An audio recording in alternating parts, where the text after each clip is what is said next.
এখন যুক্তরাষ্ট্রের রাজনৈতিক উত্তাপ কমানোর সময়। ট্রাম্পের জয়ে শান্তি ও শৃঙ্খলা ফিরবে বলে আশাবাদী বিদায়ী প্রেসিডেন্ট জো বাইডেন।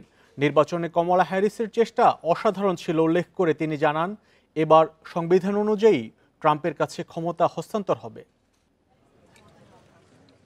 5 নভেম্বরের ভোটে পরাজিত বিদায়ী প্রেসিডেন্ট জো বাইডেনের রানিং মেট কমলা হ্যারিস, দেশটির 47তম প্রেসিডেন্ট ডোনাল্ড ট্রাম্প। রিপাবলিকানদের জয়ের পর হোয়াইট হাউসের রোজ গার্ডেন থেকে জাতির উদ্দেশ্যে ভাষণ দেন জো বাইডেন।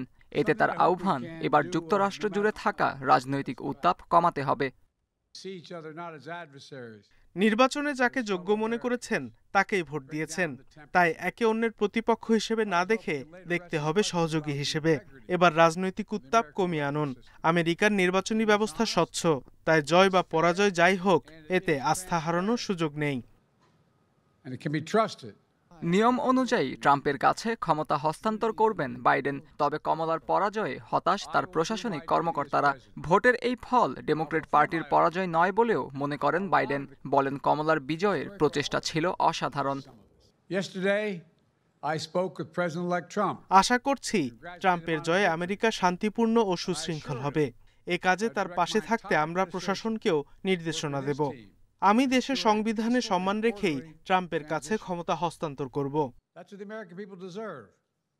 ভাষণে যুক্তরাষ্ট্রের অর্থনীতি নিয়েও কথা বলেন বাইডেন। আমরা বিশ্বের সবচেয়ে শক্তিশালী অর্থনীতি রেখে যাচ্ছি।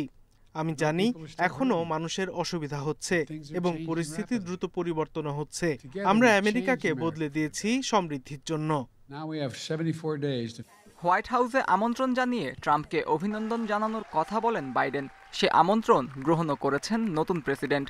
তবে 2020-এর নির্বাচনে পরাজিত ট্রাম্প বাইডেনকে দেখাননি এই সৌজন্যতা। আত্মজ রহমান, ইন্ডিপেন্ডেন্ট নিউজ।